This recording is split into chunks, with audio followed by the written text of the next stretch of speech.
intimidad cerca de Él, el fuego no se puede extinguir. El fuego no se puede extinguir. Y así como Jesús sanó cuando estuvo sobre la tierra y ha sanado durante todo el tiempo desde que partió hasta este día, continuará sanando. Y yo te digo, si caminas con el Espíritu, oigan lo que el Espíritu Santo dice: haré maravillas que no han sido hechas en toda la tierra. Será cosa tremenda la que Dios hará contigo, la que Dios hará contigo. Quiero decirte, el Dios que está sobre tu vida es un Dios para el cual los imposibles no existen. No hay nada imposible para Dios. No hay nada imposible para Dios. No con ejército ni con fuerza, sino con mi espíritu, ha dicho Jehová de los ejércitos. À la croix du calvaire, Jésus n'est pas seulement mort pour nos péchés, mais il l'a fait aussi pour nous guérir de toutes nos douleurs. Par sa meurtrissure, nous avons été guéris. Mais vous servirez l'Éternel votre Dieu, et il bénira ton pain et ton eau. Voici la provision. Et j'ôterai toute maladie du milieu de toi, toute maladie. Et voici la promesse qu'il n'y aura pas de stérile ni de femme qui avorte au milieu de son peuple. Mais il dit aussi: et j'accomplirai le nombre de tes jours. Certains diront: eh bien, je suis dans l'âge le plus risqué pour le coronavirus, mais je vais te dire quelque chose. Il y a environ 8 jours, une vieille dame d'environ 98 ans a quitté le service des soins intensifs complètement guérie. Elle avait été infectée par le coronavirus et elle n'en est pas morte. J'ai vu cette nouvelle à la télé. 98 ans. N'ayez donc pas peur. Ne craignez pas, car le Seigneur est avec nous. Amen. Alléluia. Alléluia. Donne un grand applaudissement à Jésus. Je veux donner la gloire à notre Seigneur Jésus-Christ pour un miracle qu'il a fait dans ma vie.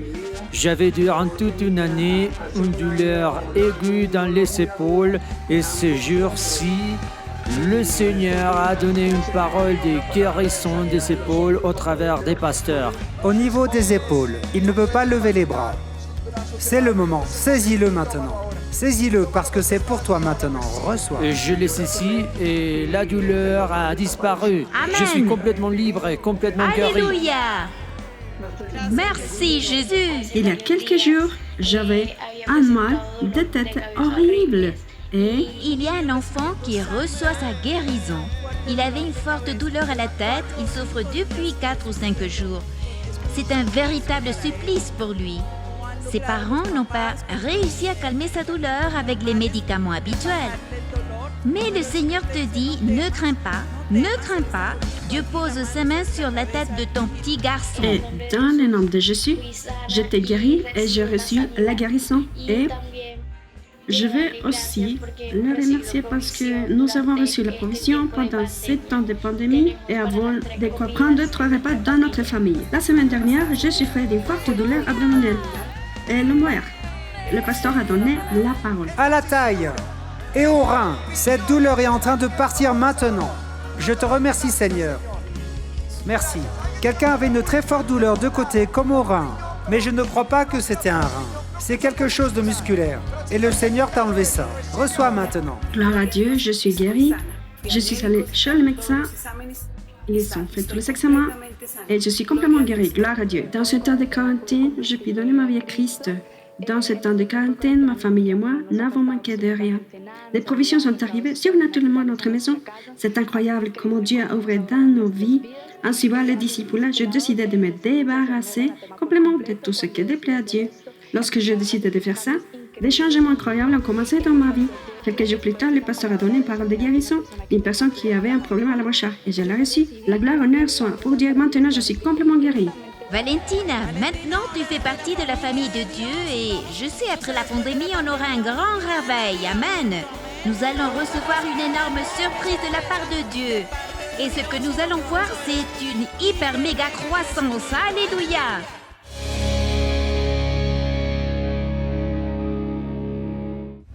Si tu désires connaître plus de Jésus, savoir ce qu'il a fait pour toi et ce qu'il pourrait faire pour ta vie, alors prête une grande attention aux paroles suivantes. Regarde ce que dit le verset 5, il dit « Car il me protégera dans son tabernacle au jour du malheur. Il me cachera sous l'abri de sa tente. Il me lèvera sur un rocher. Ce rocher, c'est Jésus-Christ. Il est le rocher solide. Si ta maison est fondée sur ce rocher, tu pourras être tranquille.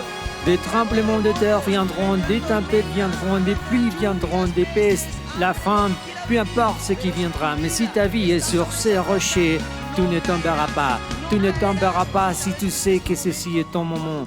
Mets ta main sur ton cœur et de tout ton cœur, reconnais maintenant combien tu as besoin de lui. Fais ça avec moi la prière suivante. Je veux que tu la fasses de tout ton cœur. Dis Seigneur Jésus, j'ai besoin de toi. J'étais pécheur, j'étais loin de toi. Mais aujourd'hui, je me réponds. Je retourne à toi de tout mon cœur. Je t'invite pour que tu sois mon Seigneur et mon Sauveur. Que tu me laves avec ton sang précieux et que tu fasses de moi une nouvelle création. Seigneur, que les choses anciennes restent derrière nous et que maintenant tout soit nouveau. Inscris mon nom dans le livre de la vie éternelle et ne le fasse jamais. Aide-moi à marcher fidèle à toi et à ta parole tous les jours de ma vie jusqu'au jour où je serai avec toi pour te célébrer en Jésus-Christ. Amen et Amen.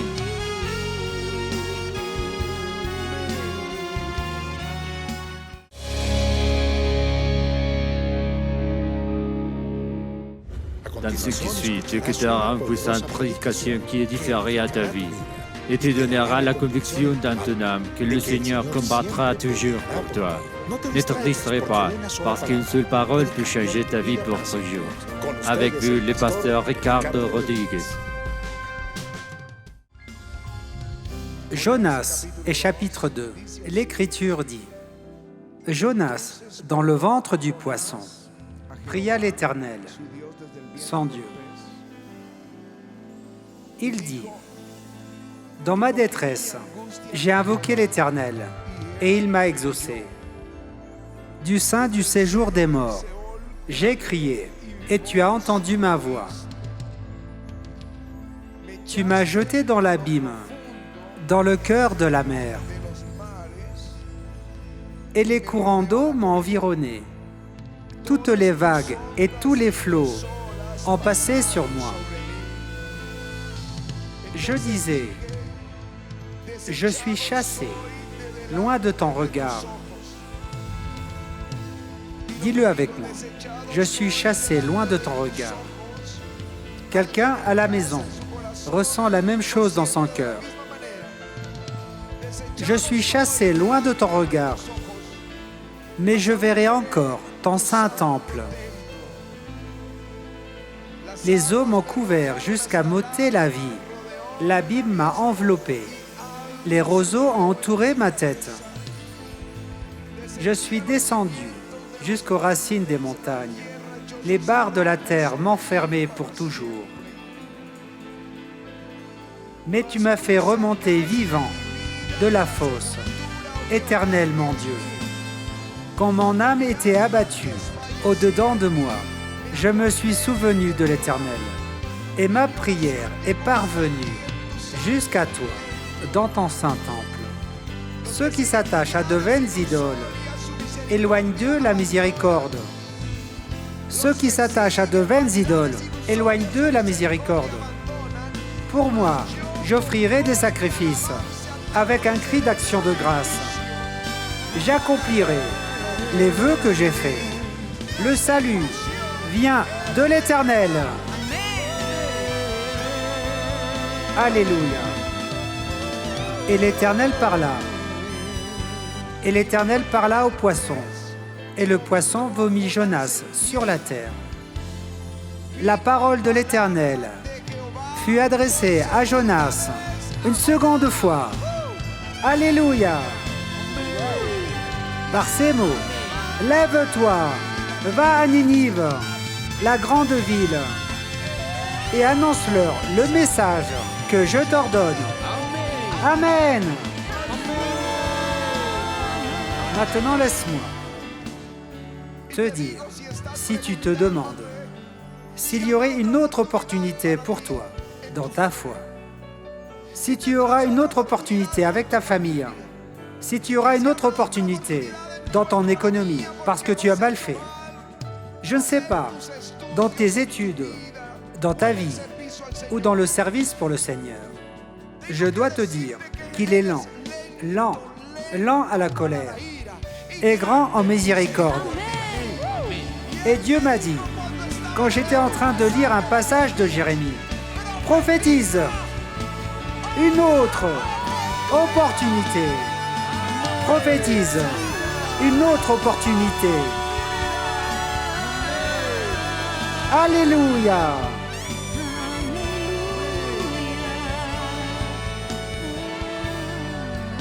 Alléluia.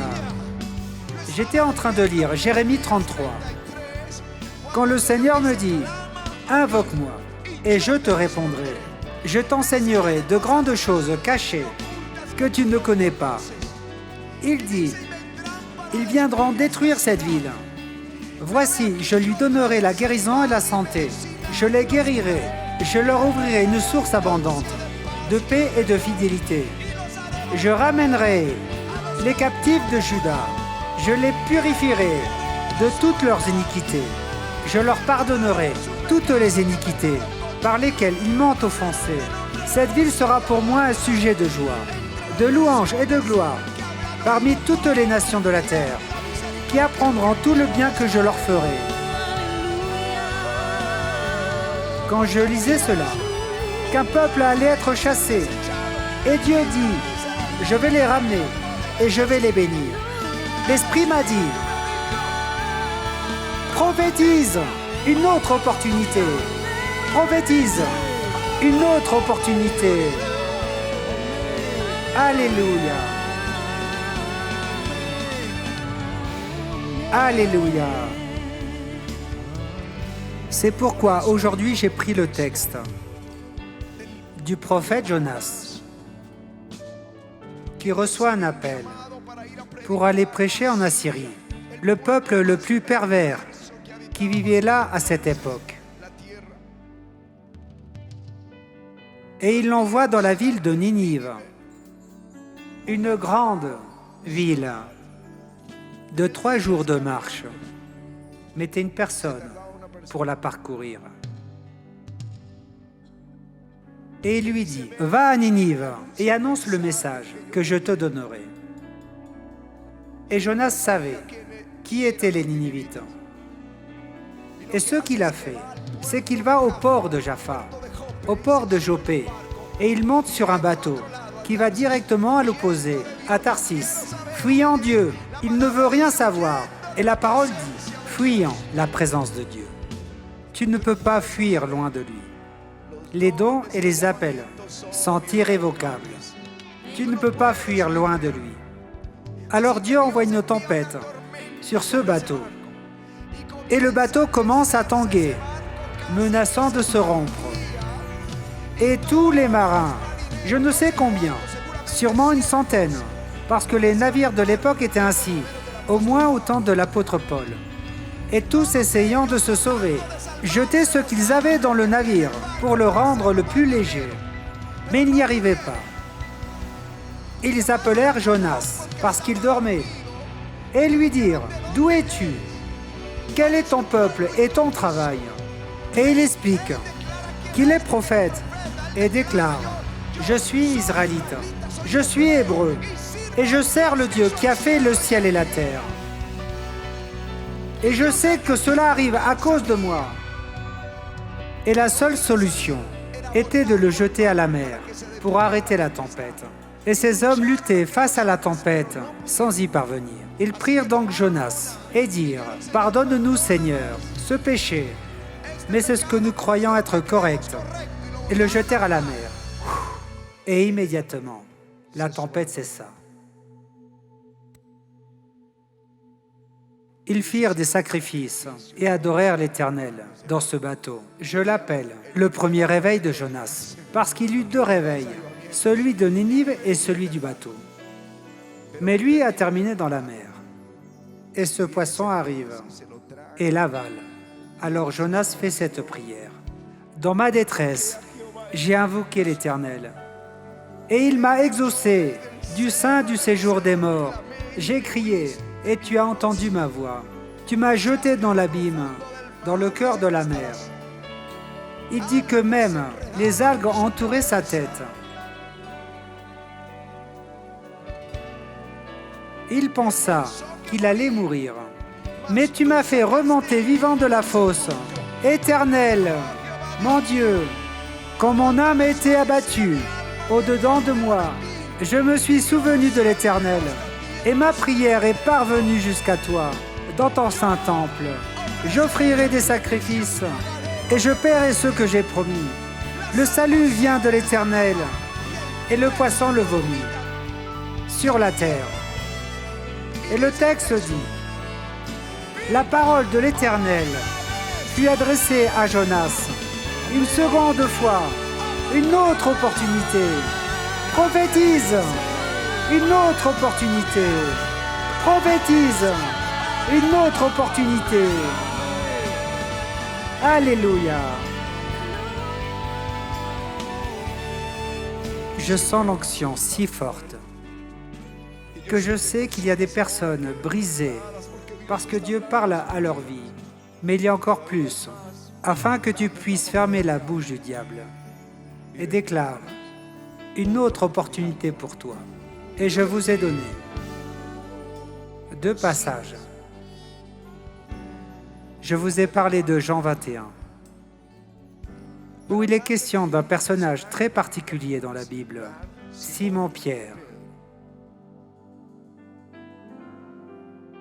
Jésus vient sur cette terre et débute son ministère à 30 ans et appelle les 12. Savez-vous qui est le Dieu du ciel qui t'appelle par ton nom et dit à Paul, à Pierre, « Suis-moi ». L'un laisse ses filets, l'autre quitte son père pour suivre Jésus. Être appelé apôtre de Jésus-Christ est un privilège de toute la race humaine. Et Pierre vécut des expériences avec Jésus qu'aucun autre a faites. Mais le jour où Jésus fut arrêté, la nuit avant que cela n'arrive, il dit à Jésus, « Je ne te renierai jamais, jamais. J'irai avec toi jusqu'en prison. S'il est nécessaire de mourir, je vais mourir pour ta cause. » Et cette nuit-là, lorsqu'ils arrêtèrent Jésus, il demande à Pierre, « Es-tu de cela ?» Il dit, « Non, je ne suis pas de cela. » Un autre dit, « Je t'ai vu dans le jardin, tu es de cela. » La servante lui dit, « Tu es de cela. » Mais il répondit, « Je ne le connais pas. » Jésus était là, et un des évangiles dit que Jésus leva le regard, car il avait entendu. Et Jésus, avec son regard, lui disait, « Pierre, tu ne me connais plus ? Tu ne me connais pas ? N'ai-je pas vécu dans ta maison ? N'ai-je pas marché avec toi ? N'as-tu pas vu ma gloire ? N'as-tu pas vu les miracles, les résurrections ? N'as-tu pas marché sur les eaux ? N'as-tu pas vu ma gloire sur le mont de la transfiguration ? Pierre, tu ne me connais plus ? » Et Pierre sortit et pleura amèrement toute la nuit. Quand Jésus ressuscite et que les femmes témoignent que Jésus est ressuscité, l'Écriture dit, elles allèrent chez les apôtres et leur dirent, « Il est vivant. Nous avons vu des anges qui nous ont dit qu'il est vivant. » Et Jean part en courant. Et Pierre, qui est impulsif, passe devant. Mais subitement, il se rappelle qu'il a dit « Je ne te connais pas ». Il ralentit. Et Jean passe devant. Pourquoi Pierre arrive le second. Il voit le lieu vide, le linceul laissé là. Ensuite, Jésus apparaît aux 12, dans la chambre haute. Et ensuite, à la mer de Galilée, il leur apparaît. C'est le texte de Jean 21. où il dit qu'ensuite, Jésus se manifesta une autre fois à ses disciples sur les bords du lac de Tibériade. Ils pêchaient. Jésus était sur le rivage, disant, « Mes enfants, avez-vous quelque chose à manger ?» Ils répondirent non. Il leur dit, « Jetez vos filets à droite, et vous trouverez. » Et ils le firent. Et il y avait une grande quantité de poissons. Une si grande quantité de poissons qu'ils se rendirent compte que c'était un miracle. Et ils dirent, « C'est Jésus !» Et tous s'empressèrent de venir à Jésus. Pierre non. Pierre se jeta à l'eau. Il s'occupa de la pêche et fut le dernier arrivé. Bien sûr, nous savons pourquoi. La conscience t'accuse et tu ne peux pas le regarder dans les yeux. Comment Pierre peut-il regarder le Maître alors qu'il a dit « Je ne te connais pas » Il dîne. Et je crois que Pierre était en retrait du groupe. Lorsqu'ils eurent mangé, le verset 15 dit, Jésus dit à Simon-Pierre, « Simon, fils de Jonas, m'aimes-tu plus que cela ?» Il répondit, « Oui Seigneur, tu sais que je t'aime. » Jésus lui dit, « Paie mes brebis. » Imaginez-vous le groupe? Pierre là-bas en retrait, Simon, fils de Jonas, m'aimes-tu plus que cela? Oui Seigneur, je t'aime. Et il continue à parler. Et ensuite, Simon, fils de Jonas, m'aimes-tu plus que cela? Oui Seigneur, tu sais que je t'aime. Et Jésus lui demande pour la 3e fois. Et Pierre fut attristé parce qu'il lui demandait pour la 3e fois. Simon, fils de Jonas, m'aimes-tu plus que cela? Il est devenu tout triste et dit, Seigneur, tu sais tout. Tu sais que je t'aime. Paie mes brebis. Quand on lit le texte, on ne comprend pas pourquoi. Jésus lui répète la question. Dans le texte grec, il est facile de le comprendre, car là, on le comprend plus facilement. Car il y a 2 mots. En effet, il y a différents mots pour le mot amour. Mais dans ce texte, 2 termes sont utilisés, philéo et agapé. Philéo est l'amour que nous avons pour la famille, pour les frères, pour les êtres que nous aimons le plus. On dit philéo. Mais agapé, c'est l'amour inconditionnel. C'est la dévotion que Dieu attend de l'homme envers lui, avec toute son âme et sa volonté. C'est inconditionnel, c'est pourquoi on le connaît comme l'amour de Dieu, malgré ce que tu es, ou malgré ce que tu as fait. Il t'aime de façon inconditionnelle, car c'est la façon comment Dieu t'a tant aimé. Inconditionnel. Le terme philéo, c'est pour la famille. Maintenant, on pourrait exprimer ainsi la demande. Pierre, agapé, inconditionnellement? Et Pierre répond, oui Seigneur, philéo, je t'aime, plus que ces personnes autour de moi. Le Seigneur poursuit et demande à nouveau, Pierre, agapé, oui Seigneur, philéo. Et la 3e fois, il demande, Pierre, philéo, Seigneur, tu sais tout. Tu sais que je philéo. Pierre, paie mes brebis. Une autre opportunité. Alléluia.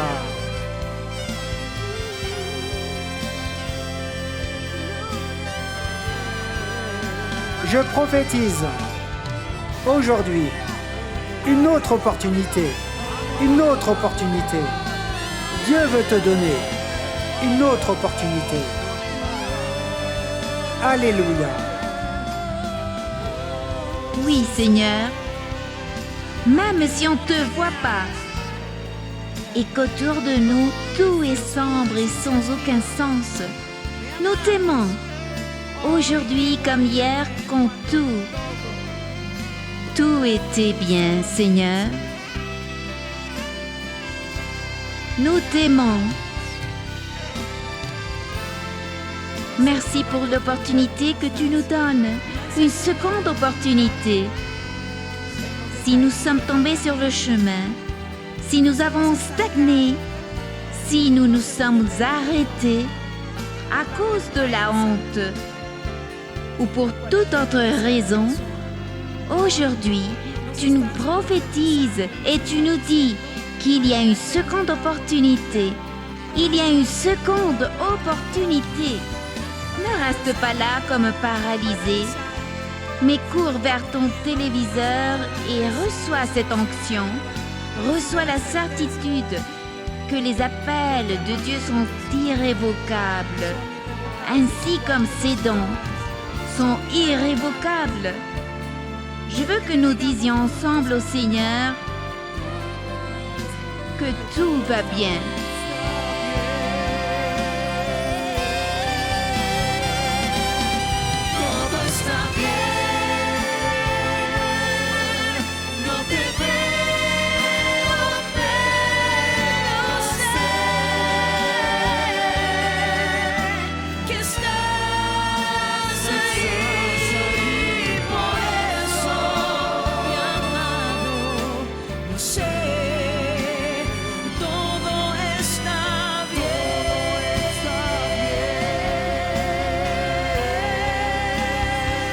Tout va bien. Merci Seigneur. Merci Jésus. Merci Seigneur Jésus. Nous allons prier, mon amour. Père, nous te supplions pour chacun de mes frères